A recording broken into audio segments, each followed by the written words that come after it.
Und so am 16. bin ich dann nach Milwaukee gefahren. Und jetzt müssen Sie sich mal vorstellen, wir waren noch nicht mal 2 Monate im Land. Und für mich, ich bin kein so drauf Losgänger, also mit dem Bus allein nach Milwaukee zu fahren. Mein Schulenglisch war gar nichts wert. Und das allein war schon eine Aufregung. Aber an der Haltestelle hat Erika mich dann abgeholt und hat mich in das Arbeitszimmer gebracht. Und Sie haben ja schon Fotos gesehen. Also da ist ja, wenn man reinkommt, auf der linken Seite vor dem Fenster steht so ein Lehnstuhl. Da habe ich mich hingesetzt. Und Herr Pater kam ganz schnell. Und da haben wir uns die Hand gereicht und da ist er so um seinen Stuhl rumgegangen. Und dann haben wir uns so angeguckt. Er hat mich angeguckt, ihn angeguckt, so eine ganze Weile. Und dann hat er sich hingesetzt. Und ich habe mich hingesetzt. Und dann habe ich gedacht, ja, also, ich hätte nicht gewusst, wie das jetzt anfängt. Vater hat das gemacht. Also da muss ich nun sagen, die ersten Worte, ich weiß nicht, was seine ersten Worte waren. Aber die ersten, da war eine solche Güte drin, ein solches Wohlwollen, eine solche Wärme. Das hat mich tief innerlich berührt und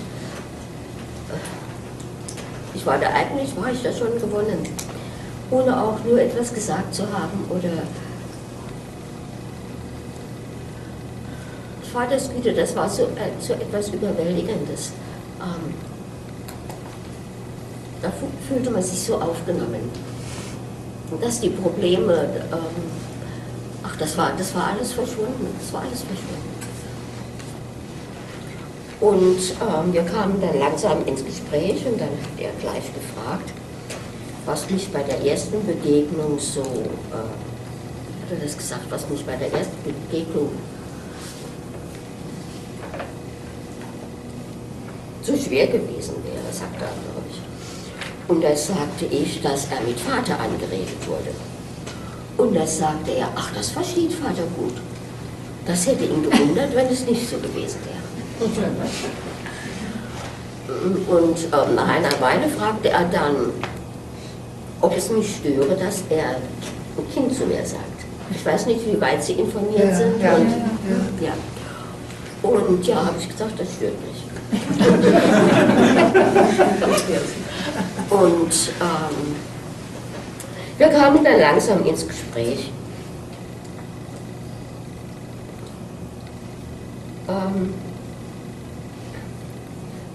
Wenn Vater zuhört,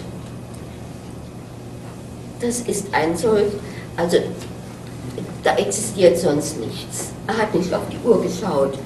Das war nicht das Gefühl, jetzt muss er noch was anderes machen. Er war ganz da, er war ganz ruhig, er war nur da für mich. Und Sie hören mir ja jetzt auch zu, aber das hat nichts zu tun, wie Vater zuhört. Also Vater geht mit. Der hat jedes Wort aufgenommen, in sich aufgenommen. Er hat es, was ich ihm erzählt habe, hat er miterlebt und hat das auch mitgelitten. Wir hatten unsere 4 Wochen. Während der 4 Wochen konnten wir verschiedentlich nach Milwaukee und ich durfte zu vielen Gesprächen kommen und da hatte ich immer wieder dasselbe Erlebnis. Der Vater war für mich da. Er hat, wenn er gefragt hat, dann hat er nicht aus Neugierde gefragt, weil er etwas aus mir rausziehen wollte. Es war einfach ein ganz tiefes Interesse. Und wie gesagt, er hat es, da ist einfach in meinem Leben, da ist er mitgegangen. Und dann, weil er durch seine Güte und das Wohlwollen, da wurde es auch immer leichter zu erzählen. Denn man spürte die Ehrfurcht. Ich kann mich erinnern, einmal hatte ich auch sowas erzählt. Und da hat er mitten im Satz gesagt, ja, wie war das denn? Und das hatte ich nicht erwartet und wollte auch nichts erklären. Das hat mich ein bisschen gehemmt. Und das hat er sofort gespürt und da hat er nicht drauf gedrungen. Ach, hat er gesagt, später will das Kind, dass Vater alles weiß. Und ging dann drüber weg. Und am selben Tag kam mir das auch schon, dass Herr Pater das wissen sollte. Und sobald er spürte, dass ich das sagen wollte, aber keine Worte fand, da hat er das schon fertig gemacht. Er hat schon genau gewusst, um was es ging, was es war, aber er wollte wissen, ob ich sagen wollte. Und das habe ich an sich oft erlebt. This is a long time ago, so that's why I have to. So, das ist schon lange her. Yeah. It has a happy ending. Es hat ein glückliches Ende, ein Happy End. Don't start crying yet. Also fangt nicht zu weinen an. It's a little better. Es wird immer besser. Well, I finally agreed to go and talk to this priest.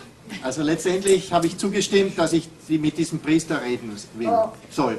My husband was overjoyed when I gave in. Mein Mann war überfreudig, als ich meine Zustimmung gegeben habe. But I told him, I'll go, my dear, but mind you, I'm not going to say a word. Ich habe gesagt, okay, wenn es unbedingt sein muss, ich gehe, aber ich werde kein Wort sagen. So I thought that's going to be a quiet meeting. So, das hätte ein sehr stummes Zusammentreffen werden können.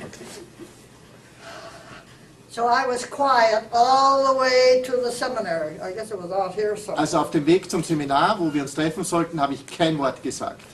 I would sit before this priest, I would remain quiet and be thought a fool rather than speak up and remove all doubt.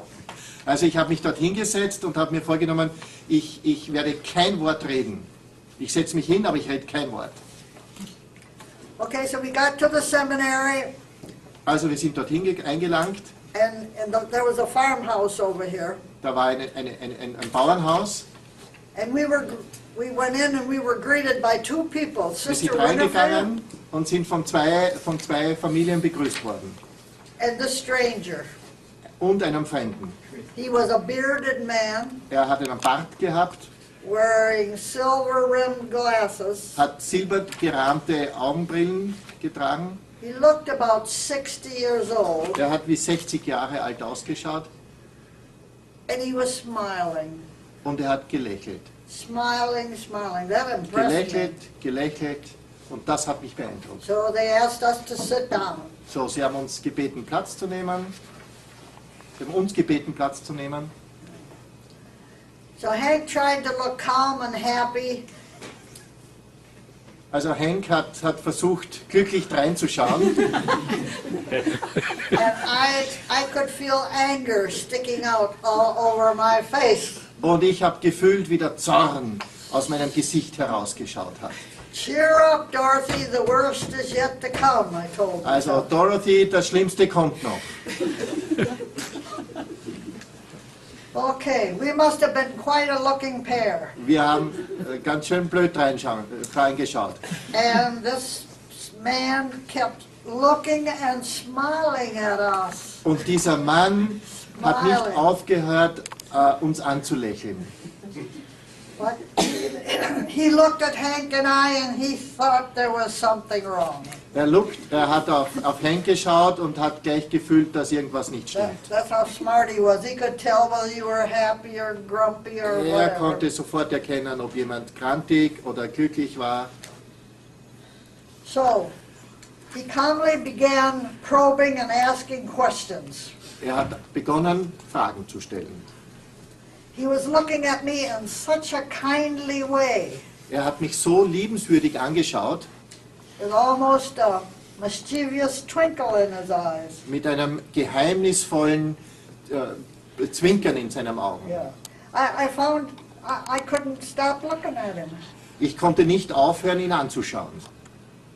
I found myself growing a little better. Ich habe begonnen, mich besser zu fühlen.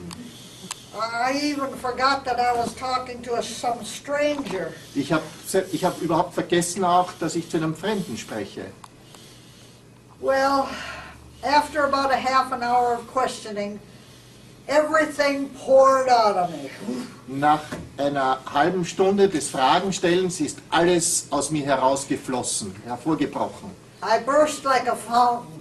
Ich bin wie ein Springbrunnen, bin ich explodiert. I began telling him what I was so angry about. Ich habe ihm erzählt, warum ich so zornig war, so traurig. I started talking and I couldn't seem to stop. Ich habe begonnen zu reden und ich konnte nicht mehr aufhören.